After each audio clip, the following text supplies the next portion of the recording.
This is Bean to Barstool, a podcast that looks at the intersections of craft chocolate, craft beer, and other artisan drinks. My name is David Nilsson. I'm a professional drinks writer, an advanced cicerone, the author of Pairing Beer and Chocolate, and the creator and host of this show. The music for this episode is by my dear friend, indie folk musician Anna P.S. You can find out more about Anna's music in the show notes or on annapsmusic.com. You can find links and information about our guests in the show notes as well. I hope you enjoy this episode of Bean to Barstool.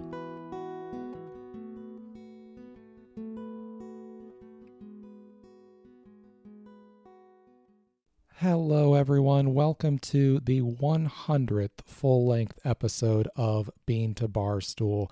We've been doing this since August of 2020, and this is now 100 full-length episodes. Thanks to everybody who supported us along the way, whether you're a relatively recent listener or have been around from the beginning. I appreciate each and every one of you. To commemorate the occasion, we have the perfect guest today, Estelle Tracy, who many of you know as 37 Chocolates on Instagram, has been one of my supporters for years now. We have supported and followed each other's careers, both working with craft chocolate, but also specifically pairing with alcoholic beverages. For a long time, Estelle was working almost entirely with wine, pairing wine with craft chocolate.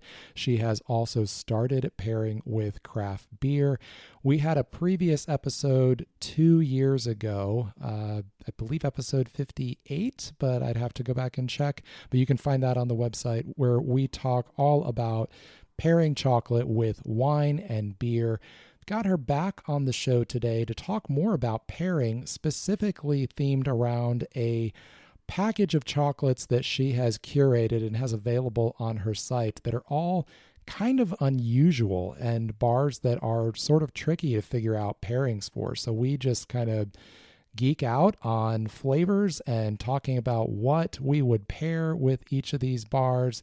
It's a fun time. I hope you enjoy it. You can learn more about Estelle, of course, on her website and on Instagram. I will put links to all of her stuff in the show notes so you can find her. If you don't follow her already, you definitely should. Here's my conversation with Estelle Tracy. Estelle, welcome back. It's been 2 years. I thought when we talked about doing this episode, I thought that it was last spring, and then I was looking at it. It's been 2 full years since you were on here. Yes, and almost like I was listening to the episode we did together. First of all, I thought we did 2 episodes together. I don't know. I don't know. We didn't, but 2 years ago, we did an episode together, and this is the follow-up to that. Yeah, I think you've maybe popped up in a few little clips here and there. I know you contributed to like a year-end episode that I did where you just talked about a couple favorite bars and things like that. So it feels like it's Yes. been more than one episode. Yes. Now that you say that, yes, now, okay, that makes sense. I wasn't completely imagining things. So, okay, all right. Well, But this one is long. what have Yes. you been up to for the last 2 years? You've been So, busy. yes, and so have you. I was listening to our episode, and I remember talking to you about leading my first beer and chocolate tasting, and Mm-hmm. we were talking together. You were helping me figure out which chocolate to pair with which beer. Uh, well, what happened is that tasting never actually materialized, and the brewery ended up closing. Oh no. And it was a beloved microbrewery. And going back to that episode, they were doing a lot of like English style type of beers, and they had a way of doing things that was a bit unique, and it's too bad. But at the same time, I started working with Victory Brewing Company at one of their tap rooms, which is like 5 minutes from my house.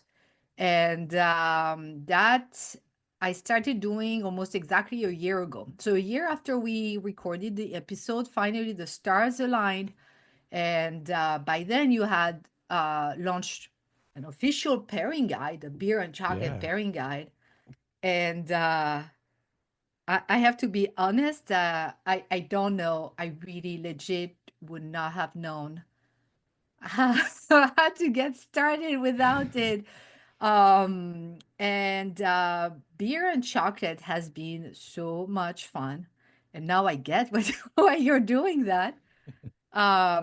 People have followed me from the wine and chocolate tastings to the beer and chocolate, and the feedback has been, wait, I really like wine and chocolate, but this is so much fun.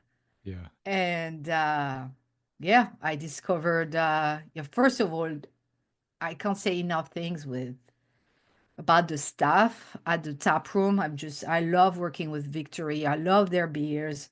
Um, and now we're actually, they also carry, in one of the tap room, they carry a lot of whiskeys and bourbon. And Hmm. I'm going to do, we're partnering on our first whiskey Ooh, slash that'll be bourbon and fun. chocolate. Yes. So, I'll uh, be eager to yes, hear how that goes. Yeah. Yeah, no, since we last talked, my book came out it was actually 1 year ago this month in April, the end of April. So I had the zine out for maybe a year and a half, pairing zine, and then scaled that up and expanded it into the book, and that's been really popular in the last year. I've been pleased with how that's gone. So nice. yeah, a lot of good feedback from it, which is always fun to hear. So like you said, you were doing wine and chocolate pairings for years and years, and then you started doing beer. I'm curious to hear, with the folks who have come over from wine, have you gotten feedback on how they see that differently? Like what are their thoughts on the actual pairings? So they don't have something very specific beside this is so much fun. I think the biggest the biggest difference I see in terms of the mood for one, a tasting room at a winery is tends to be a little bit more, I don't know if upscale is the right word, but it's a little, yeah, it's the mood is a little bit less casual, I would say. And when you are meeting during a weekday at a tap room, like on a Tuesday or Thursday at your local Victory, the mood is a little bit more relaxed. Mm, And I noticed that it's easier for me to see people who don't know each other at a beer and chocolate tasting. I do that at the wine and chocolate, but at the beer and chocolate tasting, I feel like people are friends in 2 hours. In a way, yeah. they might not become friends after the wine and chocolate tasting. But from my experience now, having tried both, there's just something about beer and chocolate, and I'm thinking specifically of like sour beers, which Mm, have been so fun to pair with. Everything feels more intense when you pair with beer. Like that's how I would put it compared to like I like wine and chocolate. That's gonna be kind of like where I started, my home. I'm gonna go back to that, and that's still at the core of what I do. But beer and chocolate, it's everything is just dialed up when you find the right pairing. yeah. And um, does that resonate with you? Yeah, Like, yeah. yeah. I think that's true in both directions, where I think also the really bad pairings are more intense too. Like it goes both ways, where it's kind of volatile. You either get Yeah. these absolutely amazing pairings, you also get some where especially because there's bitterness in beer, Mm-hmm. and when that interacts wrong, it really interacts wrong. Mm-hmm. So yeah, I think that can go both ways. I think that makes a lot of sense. And what you're talking about sort of socially and culturally makes a lot of sense. Beer doesn't necessarily take itself quite as seriously, or maybe beer drinkers don't take it quite as seriously, where wine still has some of that more formal, um, yeah, Yeah. imagery to it, that sense. Yeah. Yes. And this is where I think it's really it's important and interesting to remember that nothing exists in a vacuum, Hmm. right? That beer is not beer, wine is not wine. And what I mean by that is that there's a whole story and there are people all around that food, that drink, I should say. But same with chocolate, I would argue. But, for me, when I think of beer and chocolate, I'm thinking I know exactly like I imagine something very specific in my head. It's people laughing, sitting down, and becoming fast friends, being blowing off some steam after a long day. That's beer and chocolate. Um, and also fun fact, I've had people drive quite a bit for a wine and chocolate pairing event. My record has been 2 hour drive Wow.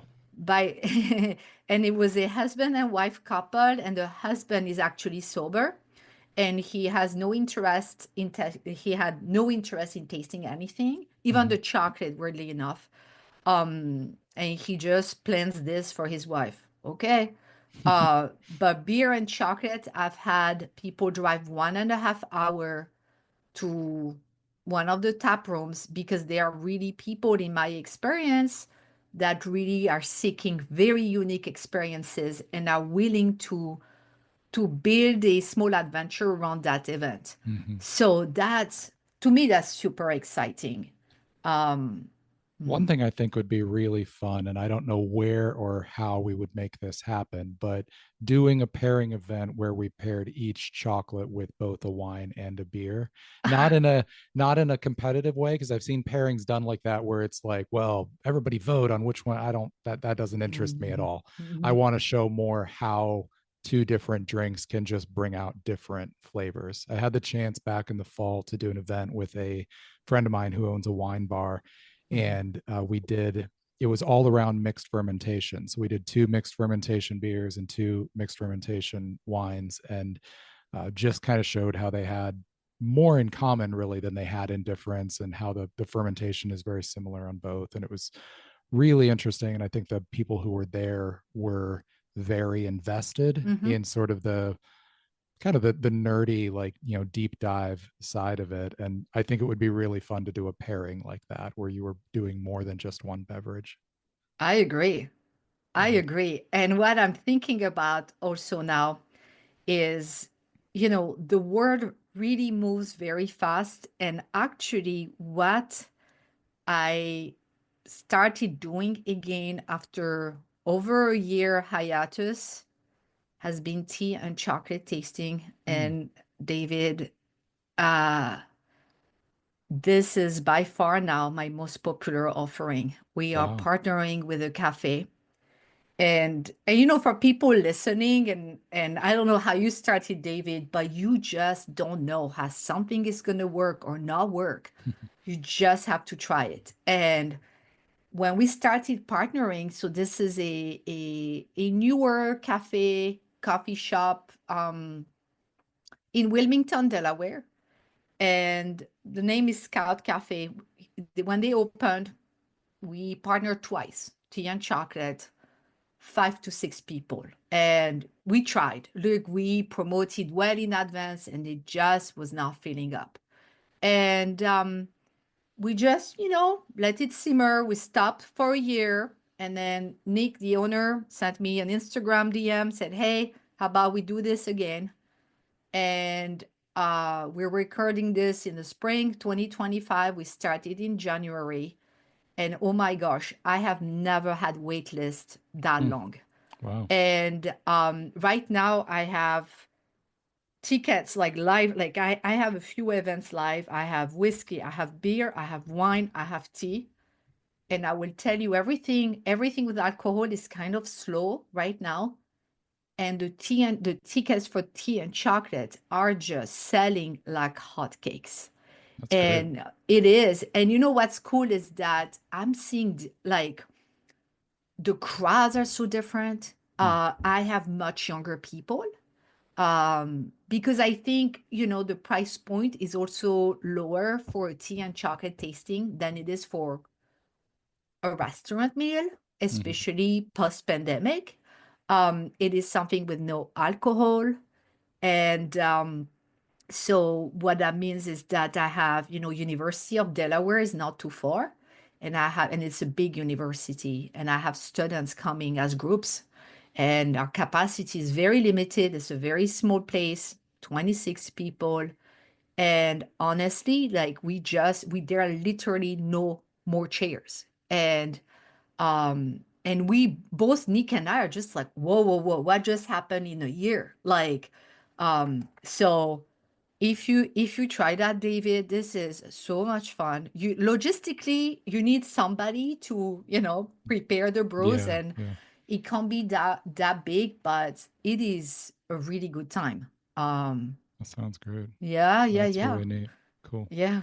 Yeah, I've had chocolate with tea, but I haven't done it in a formal way to really try to learn more about the pairing principles there. That sounds really interesting. Do you feel like you're getting a good handle on some general guidelines for Yes. how to pair? Cool. Yes, it's so much. I think of all the different beverages with chocolate, tea and chocolate is the easiest. Hmm. Um, the danger or the risk, rather, when you pair is the chocolate might overpower some of the more delicate teas, and Sure. like white teas, for instance. So that's more that balance you're trying to work with, but and I'm very, when it comes to tea, I have like one vendor I like working with. Um, it's a very small company. They're half an hour away from my house. The guy is from France and he married a lady from Taiwan. And um, so I love the way they work. Everything is organic. Like the ethos of their tea selection is like craft chocolate, where know your farmer, and Yeah, right. respect the land and all that. Like it has a sense of people and place, and so I'm really drawn to that. But yeah, so some like one thing that I'm thinking of right now, they have a wild tea. So the name of the company is Health and Tea, and they have a wild tea. And one of the farmers, that yeah, I think it's one. I can't even call him a farmer because he has to go in the forest to pick the leaves. And apparently he always wanted to be a monk, so most of the time he tries to spend as much time as possible at the monastery. But anyway, so that's a very delicate white tea, and it it paired so beautifully with Castronovo chocolates, lavender dark milk bar. We had to take a milk chocolate, but like, delicate milk chocolate with those lavender, very subtle lavender aromas, where it was like similar aromatics and intensity. It was really tricky to pair. That tea is just so beautiful, and yeah, I won't say it's sweet, but it really does not require any milk. I mean, I would be horrified if anybody put milk or honey. I mean, maybe honey, but it tastes like nothing else. Um, and I was so happy pairing it with, like, finding a pairing where, Yeah. they were playing nicely together. That felt really good. And Well, sounds like the next time that we do this, we're going to have to talk all about pairing with tea because I'm starting from ground zero there. So we should plan another one of these maybe in a few months and you can tell us all about yes. pairing with tea. I would love that. Oh, yes. Yeah. So Yeah. you came up with the idea for this episode. You have a new box of Yes. curated chocolates. I would love for you to just tell us about the box, what it's for, and then we'll talk about what we're going to do with it today. Yes. So this all started a year ago when I released a free PDF, a free download, and it's a beginner's guide to pairing chocolate with wine. And it's 8 page long. It's really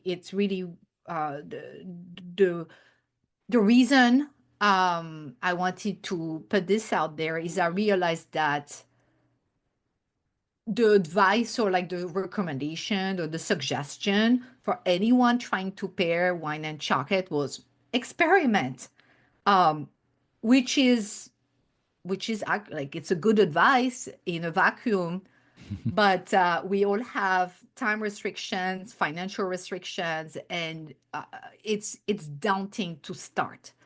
And I wanted to provide a place for people to start. And so I gave very simple, there's a whole table on one of the pages where I said, this is the varietal and this is what you can pair with. Start there. And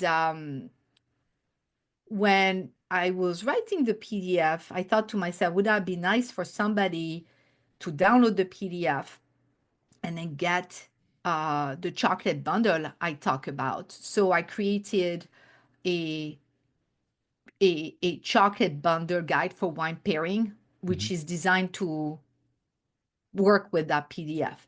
And it's always interesting how, when you put some writing out there, it has a life of its own. And at the beginning, the people who downloaded the PDF were chocolate industry people or maybe wine industry, and they didn't necessarily have any reason or need to buy the chocolate bundle. But then around Valentine's Day, I really got an uptick from people, locally or otherwise, who just downloaded the PDF, bought the chocolate bundle, and created their own, parties for Valentine's Day with their friends. And it was so exciting.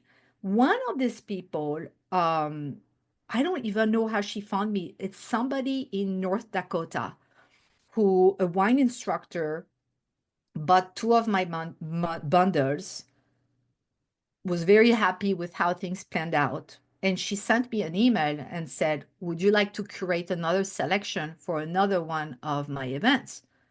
And I thought, perfect. I've been wanting to, give a next level chocolate bundle, but also, push the envelope a little bit with some of the percentages or the extra flavors. Like I coded the chocolate pairing bundle, for wine pairing, but I subtitled it Adventurous Palette Edition. And so should I go over what's in it? Yeah, well, I think we'll go through these one at a time, but I think Yes. adventurous is right because when I opened the box and went through these, I realized you had laid out quite a gauntlet for us. These are some delicious bars, but potentially quite challenging on a in a pairing environment. So let's just go through these one at a time. The first one I've got on my stack here is the boho white chocolate lemon olive oil. So tell Yes. us a little bit about this bar and why you chose it. We'll be right back. Cocoa Supply offers premium cacao nibs, husks, and cacao fruit pulp straight from small farms in Ecuador, and they bring them directly to you. If you're a brewer looking to take your next small batch chocolate beer to the next level, you can do that with their bold flavors, exotic origins, and clean ingredients. Whether you're brewing a rich stout with roasted nibs, infusing a sour with cacao pulp, or adding a twist with freeze-dried passion fruit or blackberry, their ingredients bring layers of flavor, aroma, and, critically, story to your craft. These are ethically sourced, top-quality ingredients delivered with transparency and care. Trusted by brewers, roasters, and chocolate makers around the world, and now it's your turn to become part of that story. Visit cocosupply.com to start crafting with intention.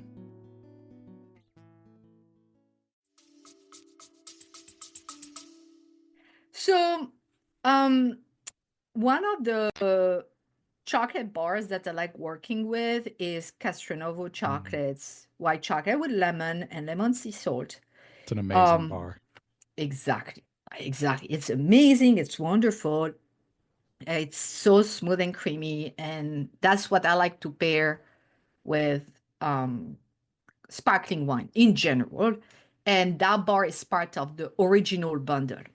And so I thought, this is a bar from Boho that is quite popular. You can see it had a bunch of awards, and it had the olive oil. I thought was it's like, okay, we all love that Castronovo chocolate bar, and this one felt like a twist. It's not. He really doesn't taste like Castronovo's bar at all, which I Mm-mm. really like. And it's familiar, and at the same time, like the olive oil really sparks the curiosity. So it's adventurous, yes and no. It's not something, it's surprising, the olive oil, because that's not something you would expect in a chocolate. And at the same time, it's quite good. So this is another bar I would actually pair with a sparkling wine in general, Hmm. but not just. But I would start there. So in terms of flavor, like have you tried it yet, David? I have, yeah. I Okay. tasted all of these, and I agree. It's more subtle and subdued than the Castronovo, which is very bright and almost tangy and zesty. Mm-hmm. This is definitely a little bit more toned down. I mean, still bright, but Mm-hmm. more subtle. And I do enjoy the olive oil in there. It kind of plays with the texture a little bit and gives, I think, the most subtle herbal influence Mm-hmm. to the bar. Nothing that you would maybe identify as something specific, but just kind of a gentle herbal. I wrote down kefir lime leaf. I felt like I got a little bit of that Mm. combined with the lemon. Mm-hmm. I could see that. And the texture is a little bit, it's not coarse, isn't really it, but it's not that buttery, Mhm. smooth, refined, velvety like Castronovo's. Um, Castronovo's bar you could just melt and use as frosting on something. It's so yes. so silky. Yeah. Yeah. Yeah. Yeah. So, so yeah, I thought it would keep people talking. It would intrigue people, and again, this would be something I would pair with a sparkling wine. And I don't want to to push people too hard. So I thought, okay, this is olive oil is slightly different, but also the pairing with the sparkling wine, we're still keeping it safe. It's like, Hmm. okay, we have one foot in the familiar, one foot in the intriguing. That was kind of my philosophy behind this Yeah. this bar. I will say on all of these, I've written down my ideas for beer pairings. I have not done Okay. test drives on any of these to actually put them with a beer. So some of this has to go with a grain of salt. But I think there's two different directions that I would be tempted to experiment with this bar first, depending on whether or not I wanted the bar to lead the way or the Mm-hmm. beer to lead the way. On the bar side, I would be really interested to try this with a more subtle pale lager that has a little bit of an herbal or citrus hop note to it. Mm-hmm. Something that just allows the hops to kind of pull forward on that lemon without really competing with the bar too much. Still let the bar lead the way, but get some complexity from that hop note. Mm-hmm. The only risk there is, of course, when you're working with a pale, lighter lager, they're very dry bodied, they're very light. They can potentially get thin when they're paired with chocolate. I think it would operate similar to how you're talking about sparkling wine, Mm-hmm. though, being very mild. Another thing that I would try, and this is definitely with a beer that is much, much bolder than the bar, but if you were taking smaller sips, you could get some interesting accents with it, is a Pennsylvania beer, Troegs Mad Elf. It's Oh. a Christmas beer. It's a Belgian dark strong ale, but interestingly, it's made with a small amount of cherries, and the cherry accent with the lemon would work really interestingly together. That is a very strong beer, so it would be much bolder than the bar initially, but the flavors would work really well together. Yeah. Yeah, I like where you're going with this. Yeah. Okay. I always like the contrast between either lemon and lime and a more red berry flavor, cherry, strawberry, raspberry. I Mm-hmm. think that would be a fun accent. Mm-hmm. Yeah. Okay. All right, so we tried a white chocolate. Yes, we Now, did. going the opposite direction, you have Vesta's 100% Dominican Republic dark chocolate. All right. So, fun fact, when I started doing chocolate tastings, I liked to start the tasting with a sample of 100% chocolate for a couple of reasons. I would not disclose the percentage. For one, I wanted to really kind of shock people a little bit. But also, once you start at 100%, everything tastes sweet. And so I could give 80% chocolate after 70%. And it kind of provided an anchor for the rest of the tasting. And the second reason is, doing wine and chocolate tasting. Well, I'll get to what I used to pair because I get there, but I want to talk specifically about this bar. So a couple of years ago, I explored 100% dark chocolate bars. And this bar by Vesta. So Vesta, they're based in New Jersey. And they're in Montclair, if I'm not mistaken, and about 2 hours from where I live. They operate from an old bank building, and they store their cacao beans in the vault. Nice. It is so fun, and this this this dark chocolate bar. I find that the best way I can put it is that it is, yes, it's 100%. It is intense. I won't deny that. But at the same time, it's 100% bar that you can go back to. And to illustrate this, I will give a shout out to one of my customers, Carol, who I meet regularly, who buys them by tens. Wow. She eats this every day. And so we meet maybe every other month or so. Sometimes she always says that, oh, this will last me till, and she always texts me earlier. But it's really no small feat for a customer, for somebody who's not a craft chocolate or chocolate aficionado like we are, to pick 100% bar as your default setting and keep going back to this. And I tell you, she tried other 100% bars. This is the one she wants. And regardless of price, regardless of anything, this is the one she Does wants she by 10. identify what specifically she loves about it? Nope. I just meet her at her car and do the delivery, and she gives me cash. That's how that goes here. Perfect. But well, how would you? Yeah, it has a bit of almost lemoniness, like it's a bit bright, I think when you taste any 100% bar, you've always got to give your mouth a little bit to just adjust to the dryness and the austerity before those flavors start registering. Because when you're tasting, sugar does so much to just soften edges and allow other flavors to come forward. So you put a 70% bar in your mouth and you're getting this wave of flavors right away.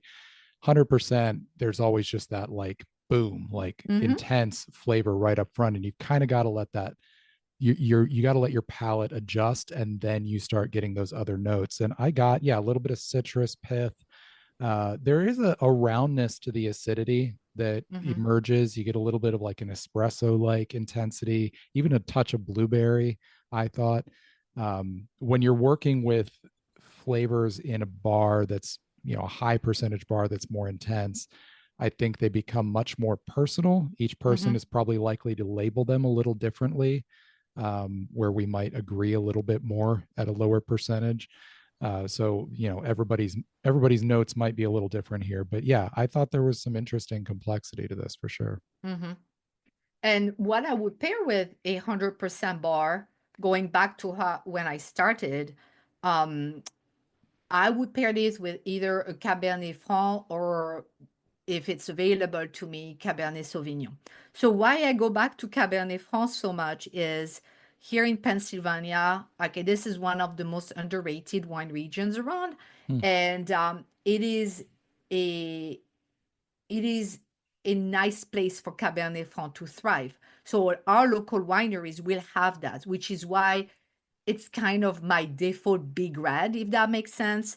And Cabernet Sauvignon, like I don't have access to that necessarily locally at a local winery, but that would go well as well. And with the Cabernet Franc, what happens is that the chocolate starts actually tasting almost sweeter. Something magical happens when you pair 100% bar with a like bold and bold, which can go against anything you can think of in terms of pairing. the wine doesn't taste as strong and the chocolate tastes sweeter. Like there is a sweetness that comes forward, which is not something you would expect. I think the Um, exact same thing is true when we talk about beer in just a second. I'm going to go the same okay. direction. Yeah.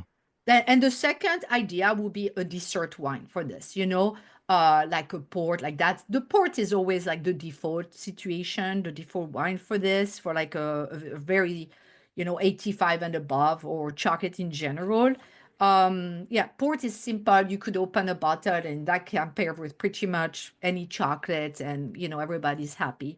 But the Cabernet Franc, Cabernet Sauvignon situation, that's definitely that would actually be my favorite personally. So that those two ones, that would be what I would gravitate toward. So okay, now for the beer.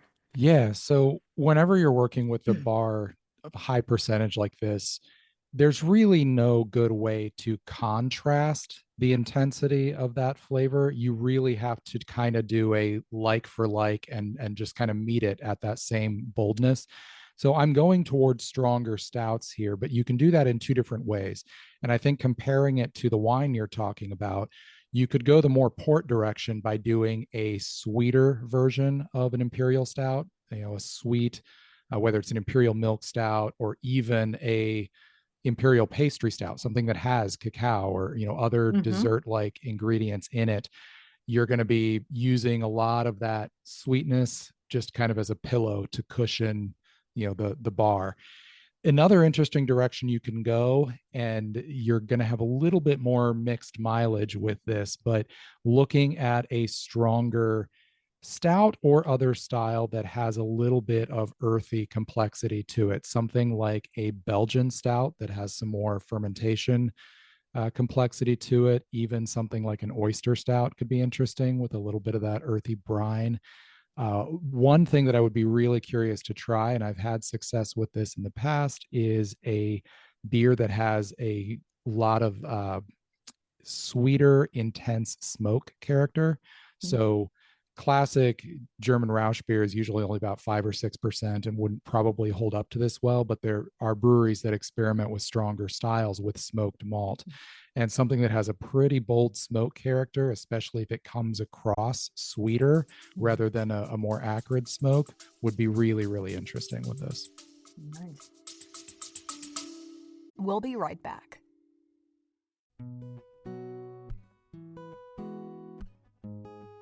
Hey everyone, you may have noticed things in the world aren't awesome right now, and social media kind of reflects that. I built a lot of the following for Bean to Barstool and just for my own writing career on Instagram, but I've been getting significantly lower returns in terms of engagement on Instagram, and well, some of their recent changes don't have me thrilled for the future. So, here are some ways to keep up with Bean to Barstool if Instagram and other social media platforms don't prove to be long-term viable solutions. If you do nothing else, sign up for the Bean to Barstool newsletter. You can do that by going to beantobarstool.com/newsletter-sign up. That link is in the show notes. That is a weekly email newsletter that covers all the same things we cover here on the podcast. Speaking of, subscribe to the podcast on your favorite podcast platform. Wherever you listen to Bean to Barstool, go there and subscribe to make sure you get notifications of new episodes. If you're a proud millennial like me and you still use an RSS feeder, you can also subscribe to our blog posts, which come out at least weekly. Also, if you are still on social media but don't love Meta right now, you can check me out over on Blue Sky. I'm on there under my personal account at David Nilsson Beer, but I do post all the Bean to Barstool content over there as well. Finally, if you want to get in touch with me directly, you can email beantobarstool@gmail.com. I am not leaving Instagram anytime soon, but these are great ways to make sure you can keep up with what I have going on. Stay safe and take care of each other.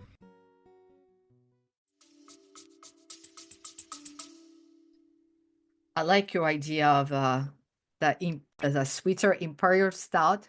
Mm-hmm. So, I think at the time we talked, I mean, I really knew close to nothing about beer. Now I start, I have points of reference. I'm like, oh, yes, I know exactly what he's talking about. That is fun. Yes, I can see that.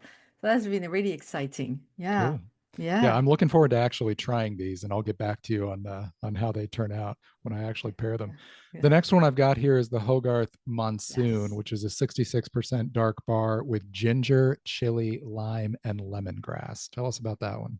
This bar, I am excited about this. So I have a healthy inventory right now, but on my website you can only get it as part of the bundle.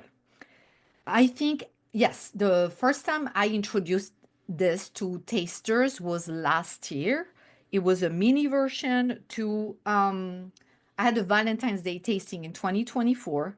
It was online and it was everybody's favorite. And what it is, it's so Hogarth, they're based in New Zealand.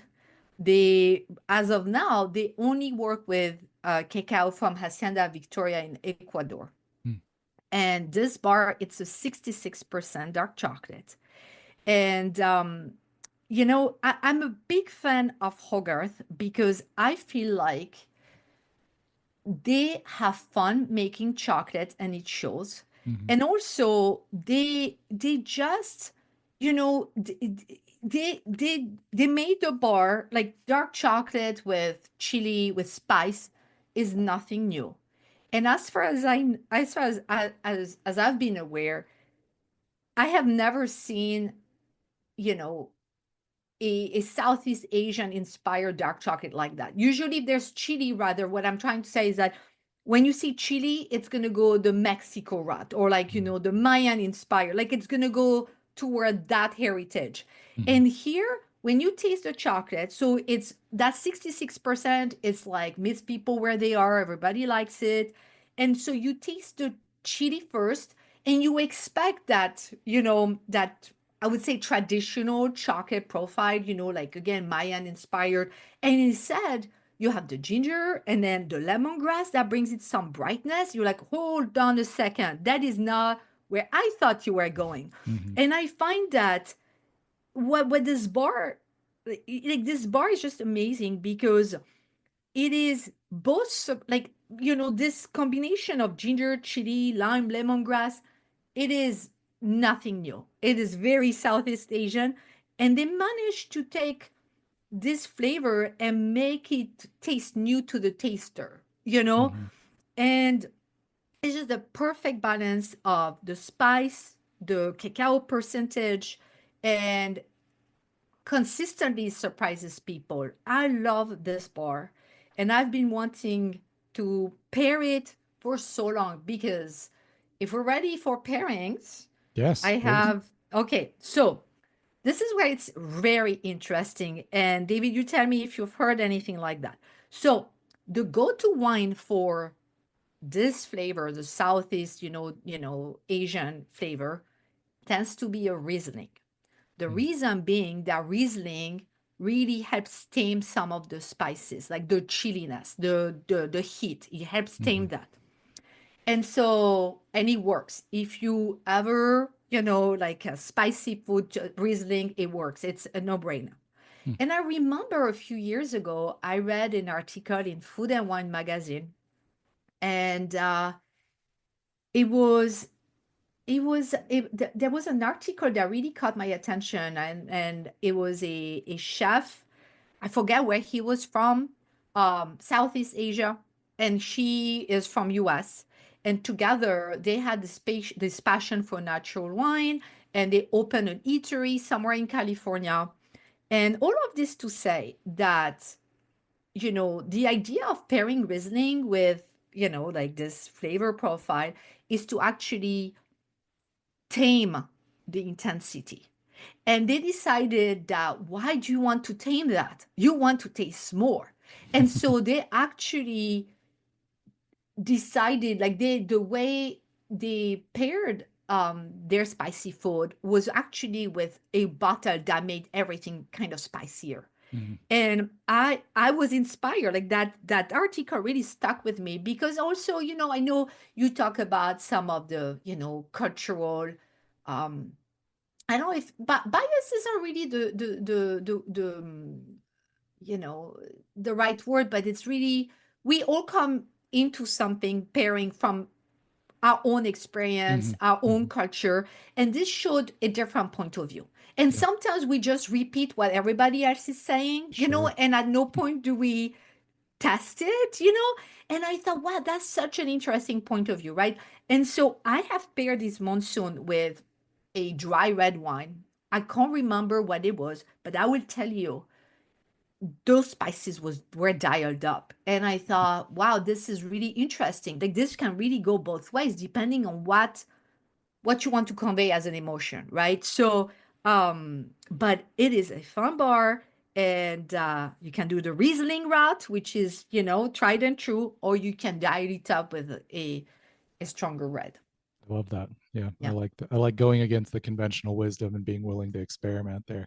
Yeah, Yeah. I've got a few different options here, and experience tells me that while all three of these are good faith suggestions, at least one of them is not going to work when I actually try these. Because Okay. when you've got a bar that is this unusual and has some sharp edges, it's very good, but has some things that are kind of out there. Uh, Things can get unexpected when you're getting into pairing. So I'm going to share three ideas, and I'm fully confident that when I test drive these, I will be scratching at least one of them off the list. So one idea is to go with a little bit fuller bodied version of a Belgian triple.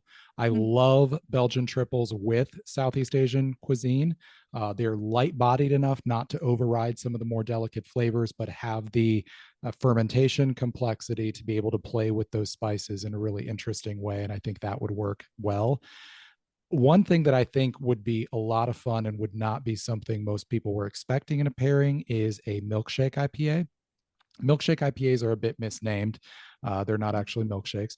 This is an IPA. It's a very hop forward beer style, dialing down the bitterness that we expect from IPAs more toward like a typical hazy IPA, but they are typically made with some amount of lactose and often a little bit of vanilla Mm. to add the impression of sweetness without actually increasing the residual sugar all that much. So the best examples will seem a little sweeter, but they aren't actually cloyingly sweet.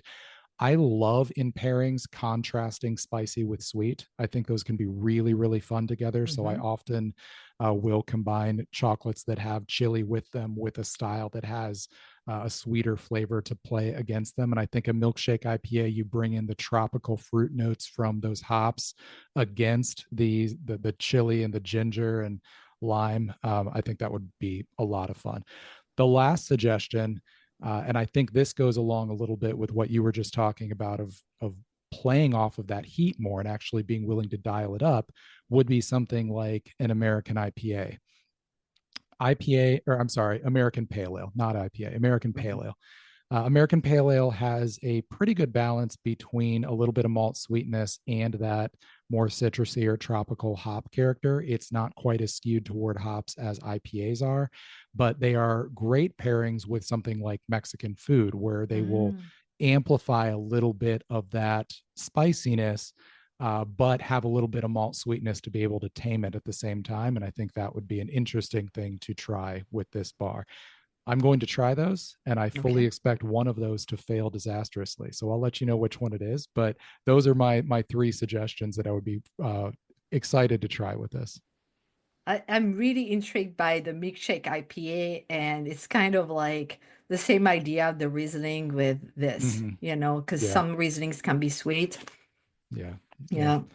Well, the next bar we've got here is, I think, the easiest of these bars to work with, and one that I have worked with in pairings many times. I think I even have it in my pairing book. This is Mocha Origins 72% dark chocolate with cherries, cherries pressed right into the back of the bar. So Yes. tell us why you included that one. So, yes, I included that one effectively to give people a break because because you know it's you have olive oil 100% Southeast Asian, because I know when people see olive oil, that can be weird. 100%, oh my gosh, seeing chili on the Hogarth bar, oh my gosh, how spicy is it? Like there is a fair amount of like oh Yeah. my gosh, am I gonna like this? Well, this And is I exactly what it did for me when I got to it. I'm like, oh, okay, good. I've already got pairings for that. So yes, and in fact, we covered this in the 2023 episode. It was, and I'm yeah, like, we really like this bar. God, I have yeah, used it in multiple events. It's so good. everybody loves this. I mean, it's such a crowd pleaser.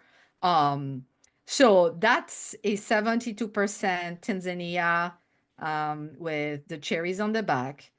And so what I like to do is, so one way I like to like the way I give guidelines for pairing, and it's the same idea as in my PDF in the beginner's guide to pairing, the wine and chocolate, is that if I can use one bottle for two chocolate, I will do that, right? Because I think you just are more efficient Mm. and less wasteful. And I don't think waste is always a concern because I feel things disappear in my experience. But this could be, assuming you would do a port here for like say the 100%, you could do port with this one as well, Mm. right? So Mhm. that way, imagine perhaps you really don't care for the 100%. At least, I know I got you covered with the cherry dark chocolate. Everybody would be relieved to try this. Mhm. And another one would be a Pinot Noir or a red blend. Like in our PA wineries, what you'll see is that the winery will have a Cabernet Franc, for instance, which is a little more tannic, more straightforward, and then something a little more crowd pleasing that feels fruitier, maybe lighter bodied. And that kind of blend could go well with that. But yes, I wanted to just like have a Yeah. sense, evoke that sense of relief. So Achieved. Yes. So yeah, I've got a couple easy pairings for this that I have used from experience. One is a Flanders red ale. So this is a Belgian style that is fermented to have some sourness, some acidity. okay. And but with that, it's not just tart. It's got a little bit of like a dark sugar note to the malt, and you can often get some red fruit flavors like cherry from it. In fact, there are some versions where they will actually add cherry, but just doing a base version of that, I know pairs beautifully with this because that dark sugar note kind of plays on the chocolate itself and amplifies some of the base chocolate, but Hmm. then that acidity, that tartness hits those cherries and it just brings them to life, and you just get this vibrant cherry note from the cherries that are pressed in there. That is always a crowd pleaser when I use it. If you want to go to a little bit more of a contrasting profile, you can do a pumpkin spice beer. Hmm. Those are a lot of fun with it. It's kind of the equivalent of having like cranberry with pumpkin pie or something Hmm. like that. You get bright and tart with that more comforting sweet pumpkin spice flavor. So both of those I have tested and both work really really well here. Hmm. Hmm.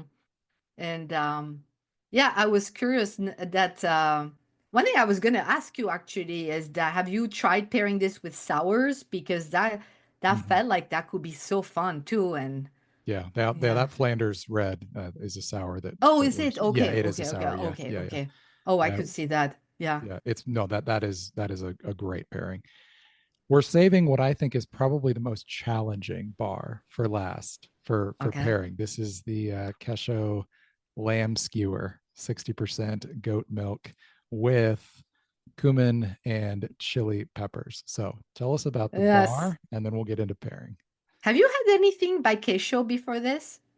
I want to say I have, but nothing that is coming readily to mind. Okay. All right. So Keisho, I gotta give credit to Barb Wool from like Januario from Mm-hmm. Oh yeah. from many places, Choco Chaser on Instagram. She brought me original samples from the Northwest Chocolate Festival um, a couple of years ago. I can't exactly pinpoint the year, maybe 3 years ago, something like that. And I think we tried the mulled wine at that time. And I thought at that time, so the packaging looked nothing like this, right? And then 2 years ago, there was a Zoom tasting or a Google Meet. There was an online tasting with the winners of the Craft Chocolate Challenge. and Keisho's yuzu bar was included. And by then, the whole wrapper, like the whole packaging had changed. That yuzu bar, I am obsessed with. It is so good. It's a dark milk chocolate. And let's just say that, yeah, 2 years ago, like they came onto my radar. I'm like, oh my gosh, I have to revisit. So I got to try all 13 bars in February. I'm just obsessed with this. This is a company I've been seriously obsessed with. So Kesho was founded by Liang and Mark. Liang is from China, Mark is from Arkansas, and they both met in China and lived there, I believe, for 13 years. And Liang actually studied she learned pastry in Japan, and she discovered craft chocolate in India, of all places. So they own bakeries in China, is what Liang told us in February. And Keisho apparently means crystal in Japanese. And this is a reference to the crystal structures of cocoa butter. Sure. And their bars are like Kesho, for me, they really embody what I look for in a chocolate company, craft chocolate company, which is very rooted. They don't try to be everything to everyone. They know who they are. And everything, like a lot of their bars are Asian inspired. There's salted plum. They have a lot of tea bars. Like there's a genmaicha that's quite good. There's the matcha, boba tea, lychee rose, you name it. And they do a couple of single origins as well. But this has been really interesting to work with for a couple of reasons. So I brought in because I really liked, it's always fun to push the envelope. So the ingredients. So this is a 60% chocolate, 60% cacao, and made with goat milk, which already can be divisive, right? Right. So there is no lamb in it, but and the cacao comes from the Semuliki forest, Uganda. That's an origin we see in craft chocolate pretty regularly, and I happen to like it. And the ingredients here we have, um, in addition to the goat milk powder and the cacao and all that, is cumin and chili powder. And what the company wanted to capture is the feeling of eating skewer, lamb skewer. Um, like that's what they say on the back of their bar in Beijing. And so what's wild when you eat that is that the goat is not too goaty for me, which I'm not a goat milk fan. It's not that. What you taste is almost like you expect, like the cumin and the chili is so strong that you expect to chew something and it's not coming. Yeah. And you kind of it's a very familiar and confusing bar at the same time, which kind of like that's the whole theme of all of this. It's like, of course you recognize the spices, but like where's the meat or where's the chewy factor? And what's fun is that I do partner with certain country clubs or you know, again, local wineries, anybody with a chef background is excited about this bar because I think they feel like, oh my gosh, when was last time I had something so different? And so this is a bar that goes well with a big red, a Bordeaux style red, big. And so just as a fun fact, one of the chefs I work with at a country club, they were so excited by this. Actually, it was the sommelier was excited by this. Talked to the chef and said, we need to make a dish with this. And they actually used the chocolate as a sauce to lamb chop. Oh, And it nice. was fantastic. Yeah. So big, bold red, it works. So how about you? For me, as I was looking at the concept of the bar and then tasted it, like you described, those spices are so far forward, and you just get that very, very subtle goat milk character from it. I felt like this bar was begging for a little bit of smoke to complete that Mm, picture. So I mentioned earlier a bigger, bolder smoked beer, but a more classic German style Rausch beer, or even something like a smoked Helles or something like that, that just has a little bit of gentle wood smoke to it, I think completes that picture and offers just a little bit of sweetness to kind of bring them together without changing the balance of the bar from savory towards sweet. So I would love to try this with a smoked beer. The other things I would try, we talked just a minute ago about pumpkin beer, and I think that could work here. And then I would throw in trying a hazy IPA just to see bouncing that spice against that fruit profile. But I feel pretty confident about a Rausch beer with this. I think it would be fantastic. I have to say, when you mention hazy IPA, I think the one big aha in your book for me was a hazy IPA and like spices, and because they can be so tricky to work with, and we paired a hazy IPA at Victory. We were having a hard time coming up with pairing. Vesta has a turmeric, like a golden latte vegan bar. Oh my gosh. Yes. And I have to say, you saved me there, because I'm like, how long are we going to keep tasting? Because we need resolution right now. Yeah. That's great. Yeah. Oh, that does sound perfect. Yeah. Well, like I said, I'm looking forward to trying these pairings, and I will report back on how they turned out. Let everyone know how they can get this collection, Estelle. Yeah. So they can go to my website, 37chocolatesplural.com, and then click on shop. And on shop, you get to actually the online store. And it's right now, it's you'll see it says, pairing bundle for adventurous palette edition. It's right at the top. You have the regular. If you're not there yet, there's a regular on the left, and there's this on the right. So, but I think also it's a fun lineup. Even without drinks, that's what also I was looking for. Like, it's just bring a few friends, and these are going to surprise people and make them think about chocolate differently, for sure. And then when you get into the pairings, it just kind of blossoms out from there. Well, Estelle, this has been a ton of fun, and I'm serious that we need to talk about tea pairing soon. So let's get together again in the next few months, and we will do another episode about pairing with tea, and I will be starting as a beginner like everybody else there. That's great. All right, we'll look forward to it. Thank you, David. I had so much fun, as you can tell, talking with Estelle for this interview. Both of us love flavor and love pairing, and it was a ton of fun.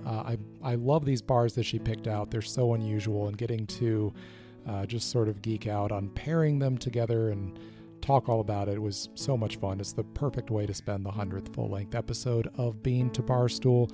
Once again, as I mentioned before the interview, you can find links to all of Estelle's website and social media stuff, including this package of bars, in the show notes. So go and check that out.